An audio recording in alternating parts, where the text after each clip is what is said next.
Hello hello everyone. Commerce तुम्हें प्रणाम। आप सभी लोगों का बहुत बहुत स्वागत करता है, वंदन करता है, अभिनंदन करता है। जैसा कि आप सभी जानते हैं कि हम लोग आरबीआई टॉपिक पर लगातार डिस्कशन कर रहे हैं और जो अपार स्नेह और प्यार आप लोगों का मुझे मिल रहा है वह निश्चित ही काबिल तारीफ़ है और मेरे प्रोत्साहन में, मेरे मोटिवेशन में वो निरंतर प्रगति कर रहा है, जिससे मुझे अपने काम को और अच्छा करने का अंदर से मौका मिल रहा है या कहिए मोटिवेशन मिल रहा है। आरबीआई की पिछली क्लासों में हम लोगों ने अब तक यह समझा कि आरबीआई बिफोर इंडिपेंडेंस कब कब क्या हुआ, आफ्टर इंडिपेंडेंस क्या क्या हुआ, आरबीआई का ऑर्गेनाइजेशन कहाँ है, कैसे काम करता है, मैनेजमेंट ऑफ आरबीआई का कैसे है। आप लोगों ने बड़ा मुझे मोटिवेट किया है, कहा है कि आप एक ही छोटी छोटी सी वीडियो में और छोटे से एक ही पॉइंटों में आप लोग सारा जो है नॉलेज मिल रहा है। बहुत सारे पॉइंट ऐसे भी हैं जो कभी पहले आप लोगों ने पढ़े नहीं हैं। ये मेरे लिए खुशी की बात है कि आपके लिए वीडियो हेल्पफुल हो रही है। आज हम इसी कड़ी में फंक्शन ऑफ आरबीआई को लेकर आए हैं। देखिए, फंक्शन ऑफ आरबीआई यानी आरबीआई के कौन कौन से कार्य होते हैं। आरबीआई के बहुत ज़्यादा कार्य होते हैं, इसलिए हम लोग इसको कैटेगरी में बांट दिया है। और यहाँ पे हम जो भी फंक्शन ऑफ आरबीआई आज पढ़ने वाले हैं, इन फंक्शन ऑफ आरबीआई को हम लोग डिफ़ाइन नहीं करेंगे। आज हम लोग यहाँ पर डिस्क्राइब नहीं करेंगे, बस पॉइंट टू पॉइंट समझेंगे कि जो फंक्शन ऑफ आरबीआई हैं उनको 3 कैटेगरी में बांटा गया है, तो कौन कौन से कार्य आरबीआई करता है। हम फिर नेक्स्ट वीडियो में इसके वन बाय वन जो भी मेन इसके फंक्शन है, जो ज़्यादा फंक्शन जो जिसमें बहुत ज़्यादा डीपली ये फंक्शंस को एनालिसिस करता है, आरबीआई बहुत फंक्शन को करता है, उस फंक्शन को हम लोग डीपली एनालिसिस करेंगे, जिसमें से ज़्यादा क्वेश्चन पूछने की संभावना रहती है। तो यहाँ फंक्शन ऑफ आरबीआई में हमने क्या काम किया है कि 3 पोर्शन किए हैं आरबीआई के कार्य के लिए। इन्होंने कहा है कि पहला सेंट्रल बैंकिंग फंक्शन, केंद्रीय बैंकिंग के कार्य, दूसरा सुपरवाइजरी फंक्शन, निरीक्षणात्मक कार्य, और तीसरा प्रमोशनल्स या डेवलपमेंट फंक्शंस, प्रवर्तन या विकासात्मक कार्य। आप लोग इसका स्क्रीनशॉट लेना चाहते हैं तो पहले स्क्रीनशॉट ले लीजिएगा। स्क्रीनशॉट लेने से क्या होता है कि आपको नोट डाउन करने में आसानी होती है और क्वेश्चंस का ओवरव्यू भी आपको मिल जाता है। तो ये देखिए, आपके सामने ये पूरा आरबीआई के फंक्शन का चार्ट आपके सामने हैगा। आप लोग इसका स्क्रीनशॉट ले लीजिएगा, अपने फ़ोन में रखिएगा या इसको नोट डाउन कर लेगा तो बहुत ही अच्छा है, लिखने से याद भी हो जाता है।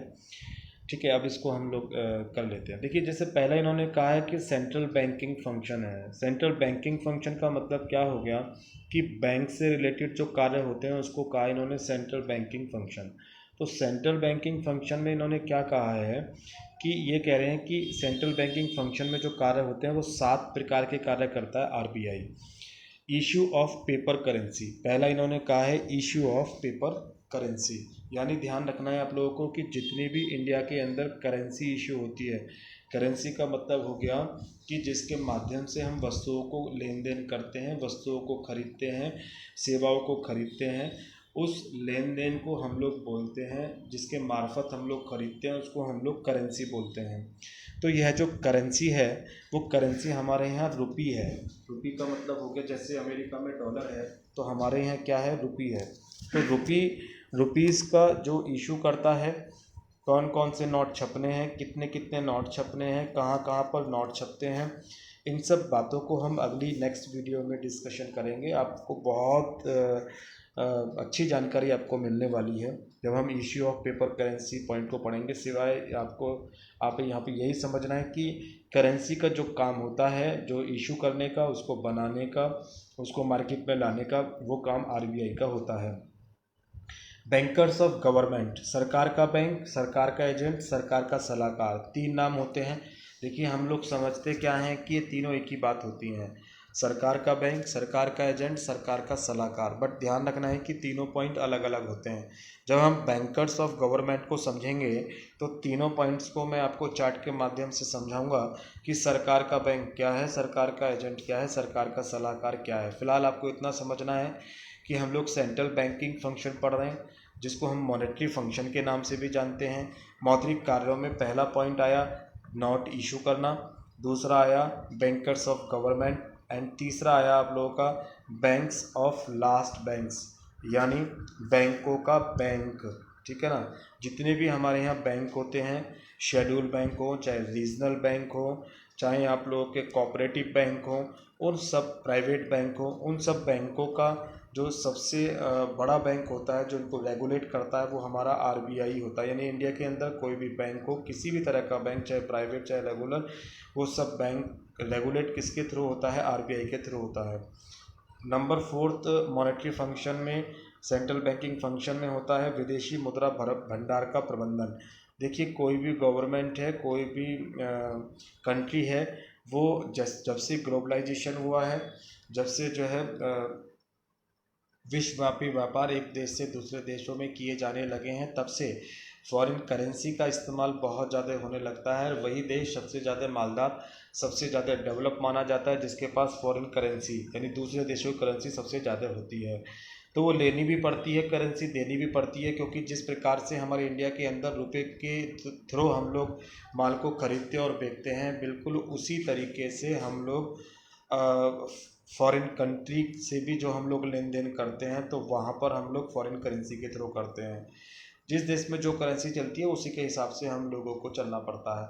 तो ये सब करेंसी का लेन देन करना, करेंसी को इकट्ठा करना, ये सब विदेशी मुद्रा भंडार को कौन करता है? आरबीआई करता है। As a functions of clearing house, ठीक है। As a function of clearing house का मतलब हो गया कि जो समाशोधन गृह के कार्य हैं, समाशोधन गृह क्या होता है इसके बारे में हम एनालिसिस करेंगे आपसे। फिलहाल इतना समझ लीजिएगा कि जब हम लोग आपस के बैंकों के लेन देन को, आपस के बैंकों के चेक ड्राफ्ट को एक जगह इकट्ठा करते हैं और बिना लेन देन किए हुए फ़ोन पर ही हम एक दूसरे से एडजस्टमेंट कर लेते हैं, तो उसे हम लोग बोलते हैं as a function of clearing house. Number 6 है to collect data, research and publish. आंकड़ों को इकट्ठा करना, उनका रिसर्च करना एंड उनको पब्लिश करना। ये सारा का सारा काम भी किसका होता है? ये सारा का सारा काम भी आरबीआई का होता है। आप कहेंगे डेटा कौन सा इकट्ठा करना?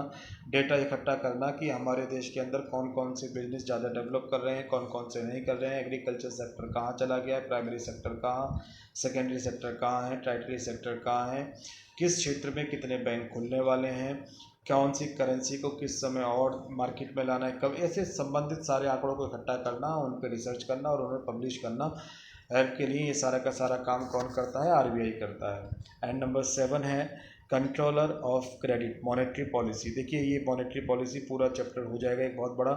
मौद्रिक नीति कहते हैं, कंट्रोल ऑफ क्रेडिट साख क्या होता है वहीं पर चर्चा करेंगे। फिलहाल समझ लीजिएगा कि मौद्रिक नीति बाजार में पैसे का ज़्यादा भेजना, पैसों का कम भेजना, इससे रिलेटेड जो बातें होंगी वो सब मॉनेटरी पॉलिसी में होती हैं।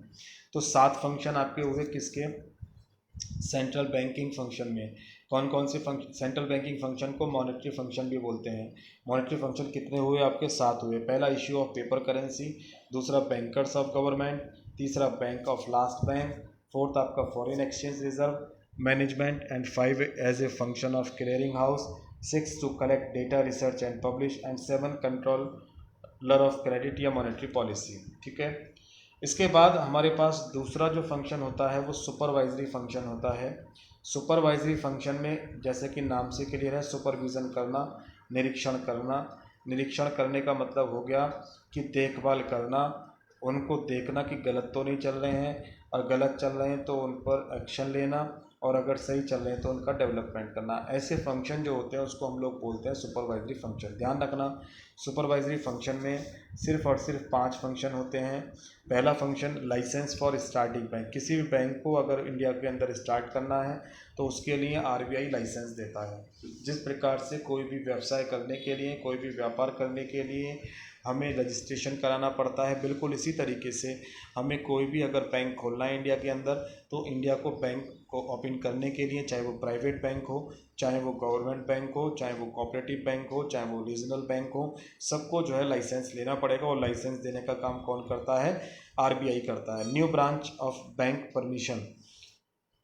बैंक की जो जितनी भी नई ब्रांच होती हैं, ठीक है ना, बैंक की जितनी भी नई ब्रांच होती हैं उस ब्रांच को कहाँ पे खोलना है या खोलने का, नई ब्रांच खोलने का जो अधिकार देता है वो आरबीआई देता है। आरबीआई बताता है कि नई ब्रांच खुलनी है या नहीं खुलनी है।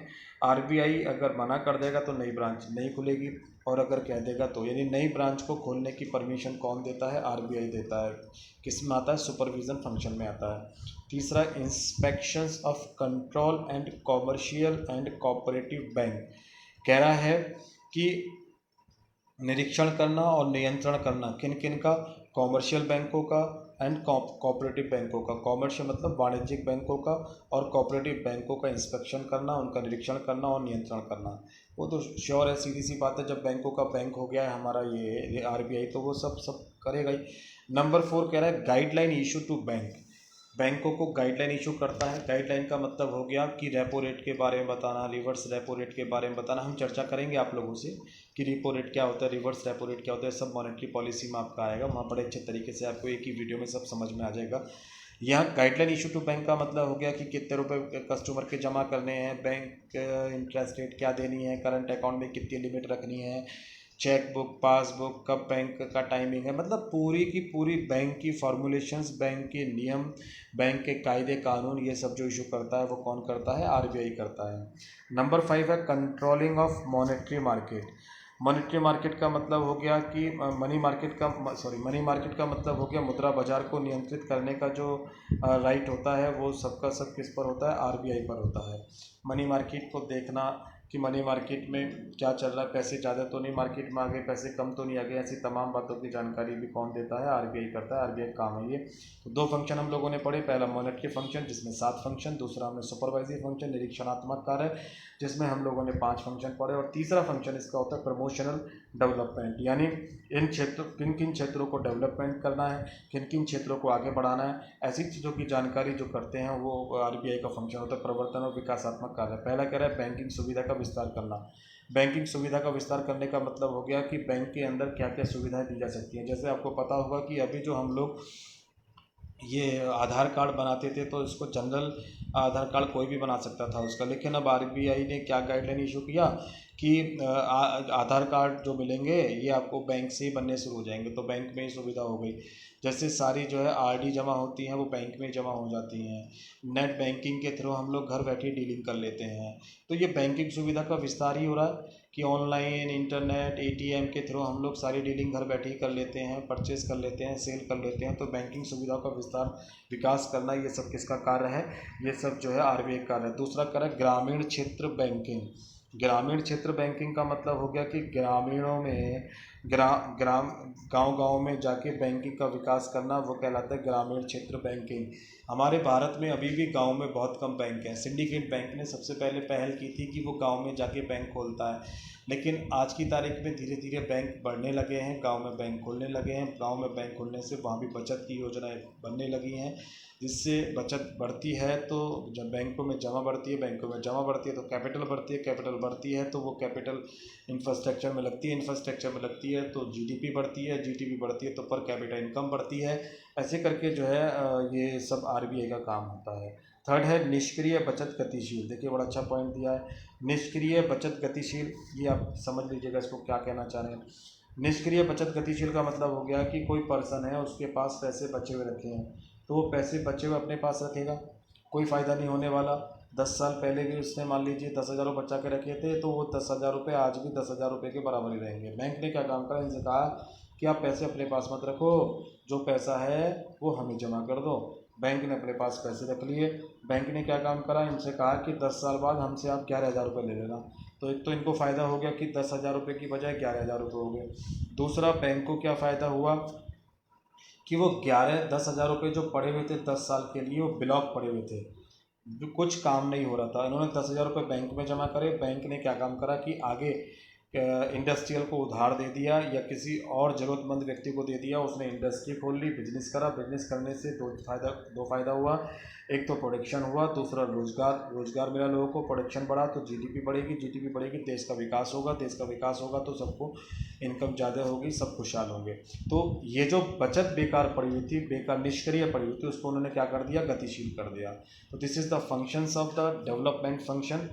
इसको हम लोग प्रमोशनल फंक्शन बोलते हैं। तो आरबीआई के फंक्शन आप लोगों ने देख लिए, 3 तरह के फंक्शन हम लोगों ने पढ़े, जिसमें पहला फंक्शन मॉनेटरी फंक्शन 7 तरह के, दूसरा सुपरवाइजरी फंक्शन हम लोगों ने 5 तरह के, और तीसरा हम लोगों ने पढ़ा डेवलपमेंट फंक्शन। कई बार क्वेश्चन आप लोगों से हिंट करके देगा और पूछेगा बताइए कौन सा है। तो आपको बस ध्यान में रखना है कि पैसे से रिलेटेड बातें अगर हो रही हैं तो वो सारी की सारी जो है मॉनेटरी फंक्शन में जाएंगी। अगर कोई ब्रांच खोलने की बंद करने की गाइडलाइंस की बात होती है तो समझ लीजिए सुपरवाइजर फंक्शन की बात हो रही है, और अगर किसी चीज़ को बढ़ाना है घटाना है तो समझ लीजिए डेवलपमेंट और प्रमोशनल डेवलपमेंट की बात हो रही है। ठीक है, तो आपको सिस्टमेटिक तरीके से ये आज क्लियर हो गया होगा कि आरबीआई के फंक्शंस कौन सी कैटेगरी में कौन कौन से जाते हैं, अच्छे तरीके से क्लियर हो गया होगा। नेक्स्ट क्लास में हम लोग पढ़ेंगे कि आरबीआई मॉनेटरी फंक्शंस के थ्रू जो इशू ऑफ करेंसी करता है, कितने कितने रुपए के नोट करता है, कैसे कैसे करेंसी इशू करता है, इसके बारे में पढ़ेंगे। बहुत ही सिस्टमेटिक तरीके से वो क्लास आपको मिलने वाली है। आई होप आपको आज की क्लास भी समझ में आई होगी, पीछे की क्लास भी सब आपको बेटर समझ में आ रही हैं। इसी कामना के साथ कि ईश्वर आपका भविष्य मंगल करें, भविष्य आपका बहुत बहुत उज्जवल हो। कल फिर पुनः मुलाकात करेंगे आपसे, इसी आशा के साथ। बहुत बहुत धन्यवाद।